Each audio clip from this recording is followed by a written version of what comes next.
today to talk about a book that has arrived at the house today. And this is a book that I ordered on August 9th, 2021.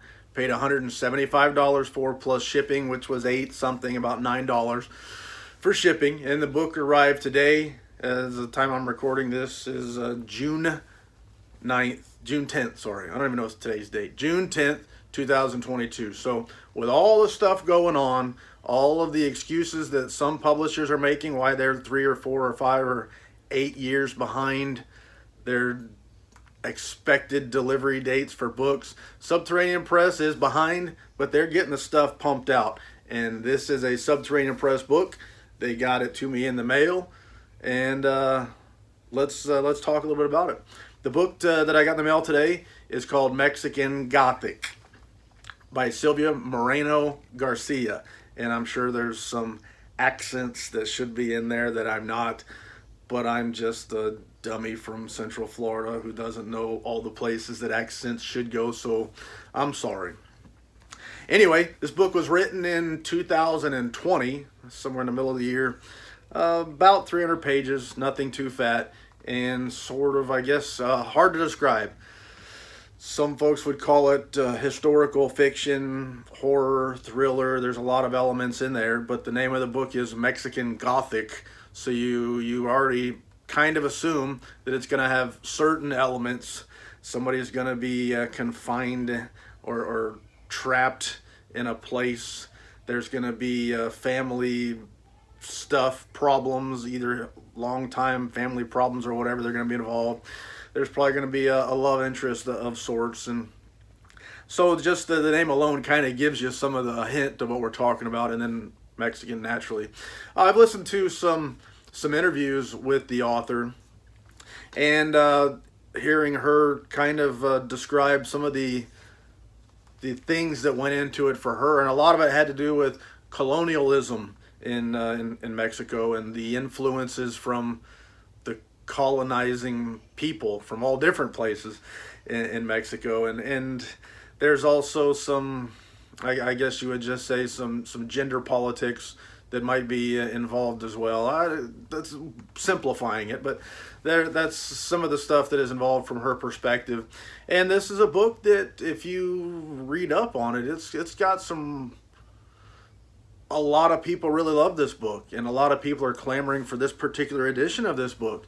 But there's also a lot of people out there that don't like it and that have rated it really low. You go on Goodreads and you're going to see a lot of 5-star ratings and a lot of ratings that are low also on it, and it ends up giving an average that's not unbelievably great.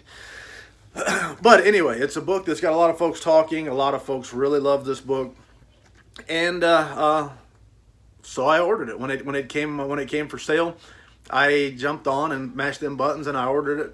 The price was high for what I'm thinking. I mean, I've got books that are very expensive, and some people buy books that are $8,000. I don't know, but I said, wow, $175. But I mashed them buttons anyway, and so did a bunch of other people. It sold out almost instantly, and that says a lot about what people think of this book, or the steam that this book has behind it.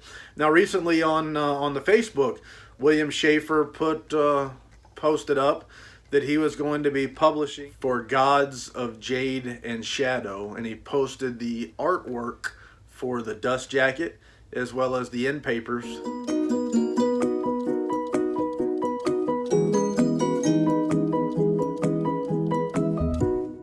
Online, so that one's coming, and I'm assuming that those of us who bought Mexican Gothic are getting rights to that one, as well as the another book that I had never, I don't even know if it's out yet. I'd heard it was coming, and I'm a big H.G. Wells fan, a big Island of Dr. Moreau fan, both the book and The Island of Lost Souls.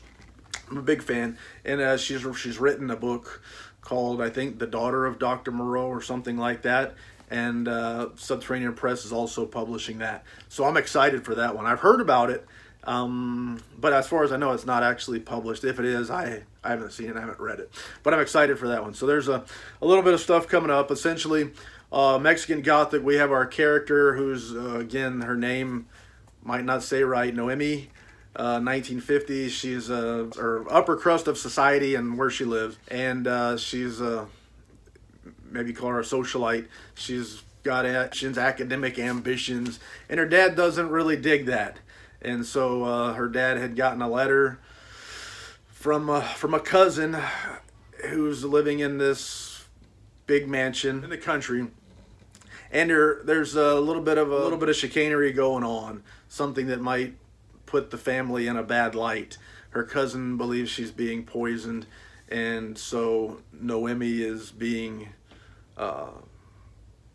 basically sent down there to help get things smoothed over and straightened out. And if she agrees, then her father's gonna go along with her ambitions, with what she wants and stuff like that. And there's a lot of aspects of this book that you'll find in some very famous classic books with somewhat similar points in them, but the stuff between the points is very different. And the book is a little bit controversial, and I've listened to interviews with the author, like I said, and she said what I thought was some pretty controversial viewpoints on what people think about the book. I don't want to misquote the lady, but she didn't have much good to say about people who didn't like the book, and she anyway, that's that. What else? There was something else I wanted to say. I'm sure I'm forgetting it, and you don't care anyway. So what I want to do is open this mother up and show you what she looked like. Talk about what I get and what I see. And if you want to love the book, you love the book. And if you want to hate the book, you hate the book. Either way, just be nice. Just be nice. That's all. That's all. Till it's time to not be nice. No, just kidding. Quoting the Sways man. All right, so Subterranean Press, almost always going to get the same thing. Dropping stuff. You get a good sturdy stout box that's bigger than the book. It's full of these white cheese puffs that don't taste good. Trust me, they don't taste good. You dig around a little bit and you'll find stuff in here. What did I find? I found some bubble wrap, and in that bubble wrap is a book. Let's open it up and see what we got. I've seen some pictures of this book. Make a mess. I always drop stuff on the floor, and then I gotta go back and pick it up after the fact. But books in the bubble wrap. So a bubble mailer, bubble envelope, taped up. Take it out of here and see what else we got in here. There's a lot of cushion in this book. If there's one thing in this world that I hate, if there's one thing I can't stand, it's getting a book in the mail and it being messed up. So Subterranean Press has jumped through some hoops, and lately jumping through even more hoops. I showed you all that cushioning in there. The bubble envelope and these bubbled padding on the corners of the book. They're jumping through the necessary hoops to make sure that as many times as possible out of the 400 to 500 books that they ship of each book, that folks are getting one in perfect condition. And that's what I want from a publisher. Thank you. Something that they've started doing now lately again is a bookmark. They've been sending bookmarks for a while, but now they're sending bookmarks that advertise coming books. And for a moment, I didn't like it. Until I got a bookmark that advertised 3 Lawrence Block books, and I'm a big Lawrence Block fan, and I said, ooh, I gotta have that one. And then I realized, wait a second, people that really care about these books, like Among Strangers, Carnival, or Glory, fans of these books are gonna wanna save this bookmark. And then I realized, wait a second, maybe that's better than quotes from the warehouse, I think is what they were called, which I loved. I loved the quotes from the warehouse. I would get a Subterranean Press book, and I would hope to find a new one that I hadn't read yet. Hope I'd find a good one. I don't believe a word you say ever since you said Little Red Beret. Raspberry Beret. Raspberry Corvette. Something like that. But you got the bookmark, you got the cushion here. Let's get this cushion off of Mexican Gothic and show you what I paid for. All those things are nice, but at the end of the day, I'm here because I wanted this book. And I wanted this book on dim shelves back there. So let's get it out see how she look. Hey, and I'm almost there, almost there. So once you got through all that stuff, now I've got a plastic envelope sleeve that the book comes out of. And now we are here. Mexican Gothic, and it's upside down, of course. There's one thing I can't stand. It's an upside down book. It's hard to read them like that. But there is Mexican Gothic. Silvia Moreno-Garcia, and I'm looking at this artwork. I'll look at it on the screen, on the video scope right there that you're looking through. I'll look at the artwork on the screen, and we can enjoy it together.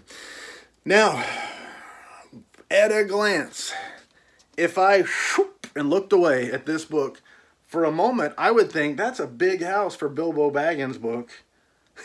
No, there's a ring right in the middle, and the artwork to me almost reminds me of the cartoon The Hobbit. When I was a kid, I was young age, very young age, before even junior high school, we were supposed to read The Hobbit. And I was not going to read a book. So I watched that cartoon several times. And it turns out I passed that grade, whatever class it was. So don't tell your kids. Ultimately, I became a big reader. So for your parents that are worried that your 7 or 8-year-old, 10-year-old kids don't want to read books and what's the world coming to, it doesn't matter. One day, them kids are either going to want to read or they're not going to want to read. And what they do at 7 or 8 or 10 has no effect on that. You couldn't pull enough teeth. You couldn't threaten me with enough violence to force me to read a book when I was a kid. And now I read books for fun. For no reason at all, just to read. So there you go. Mamas and daddies, don't worry about such things. Your kids will become what your kids become. Just be good to them and all that kind of stuff. Don't let them die. Rule number 1 for being a good parent, right there. Keep the kids fed. Make sure the kids live. And maybe they'll turn out all right. You can do all these other things and you still don't know. Anyway, let's take a look. There's our spine. That's what it looks like when you stick it on the shelf. It's going to look cool. Cool indeed. And then there's the back of the dust jacket artwork. Let me take off this dust jacket and unfold it and see what it looks like in widescreen on the video scope. Now we're going to show you the widescreen view, the theatrical version of this right here. Man, it looks cool. And speaking of theatrical version, I believe that there is a limited series coming out one of these days, and I heard it was going to be on Hulu. Who's going to be on Hulu? Mexican Gothic limited series of some sort. So hopefully that'll impress. Hopefully that'll please. That'll make the fans, and that'll make the fans happy, and that'll make the unfans fans, and all that kind of stuff. All the best to them. Let's take a look at our book again. This is Subterranean Press, so we kind of expect what we typically are going to get. Cloth boards, high quality, and you see that Smithsonian binding.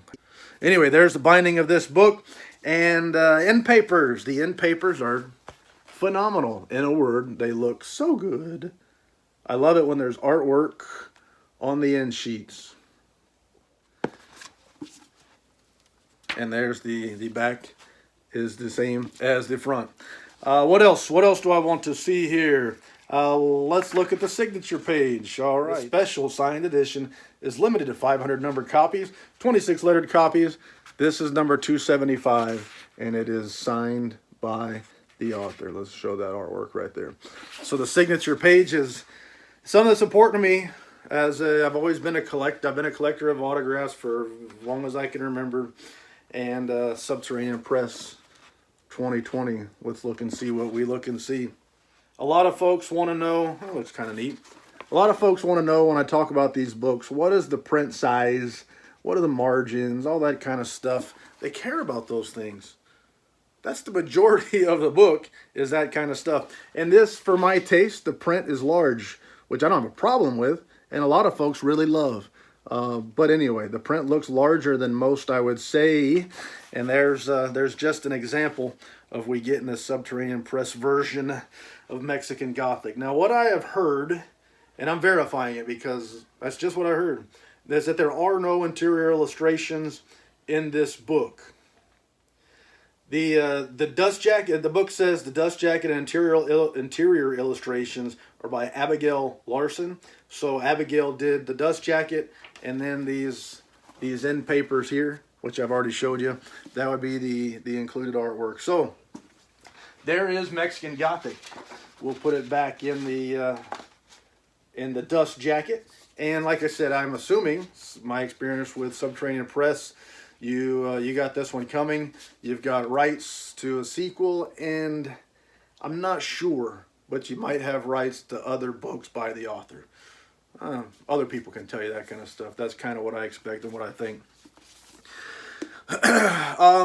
Now, this book cost $175. Don't get mad at me.